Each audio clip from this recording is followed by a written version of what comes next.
In 2018, a 19-year-old by the name of Juan Soto made himself known to the baseball world.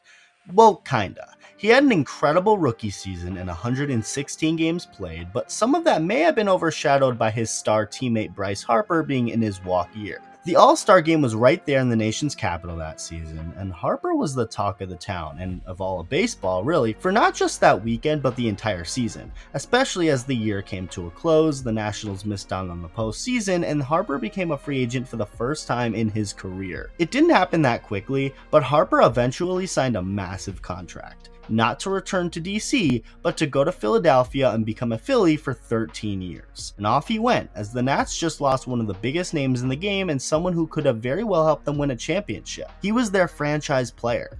Or was he? Juan Soto officially took the baseball world by storm in 2019, finishing top 10 in the NL MVP voting and helping lead the Nationals to not just the wildcard game, not just the NLDS, not just the NLCS, but all the way to the World Series, one in which they'd win in large part because of Soto. It was against the 107-win Houston Astros, a team that had two Cy Young candidates in Justin Verlander and Garrett Cole as their 1-2 punch, and what did the 20-year-old Soto do? Hit tanks off of them like it was nothing. In just his second season, he helped win the Nationals a championship. It was incredible, and Soto has only brought his value up more since.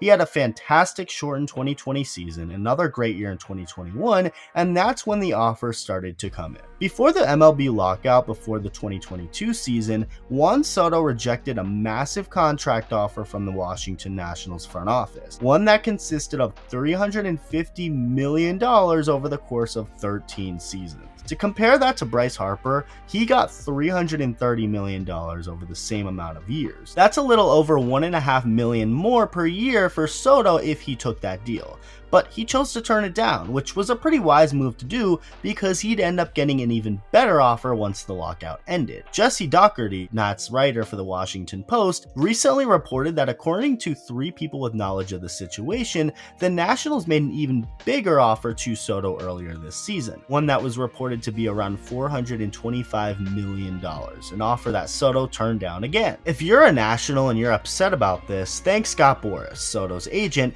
and someone who is looked at by many to be the toughest agent to negotiate with, considering he likes to squeeze as much money as possible out of these teams for his clients. And I mean, that's exactly what agents are supposed to do.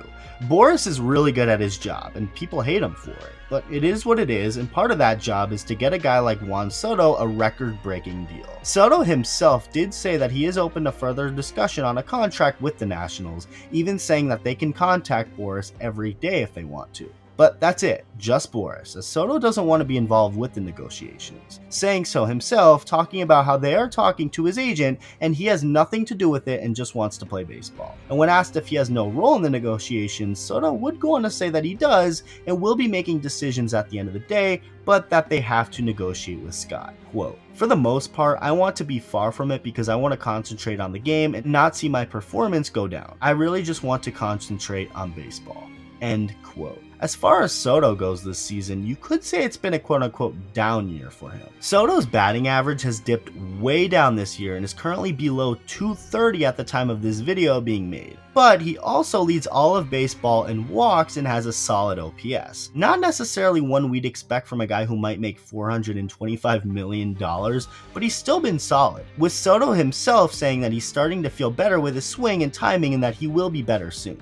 I personally have no doubt in my mind that will happen, and I'm sure the Nationals front office doesn't either. As horrible as the Nationals have been in 2022, the team isn't necessarily looking to blow it all up and start over, continuing to want to keep Soto and build around him. Trades will be coming from the front office, as guys will be shipped off from DC to a winning team while the Nats try and obtain some young quality players in return for the future, which is of course what they should do. Build around Soto, someone who may very well be a generational superstar. Now, as far as if that's actually going to happen, it's up to 3 different factors. Time, the Washington Nationals, and Scott Boras. Will a massive deal get done with the Nationals or with another team? Strap in, we'll find out. Let me know where you think Juan Soto will end up. Thank you for watching, and I'll see you in the next video.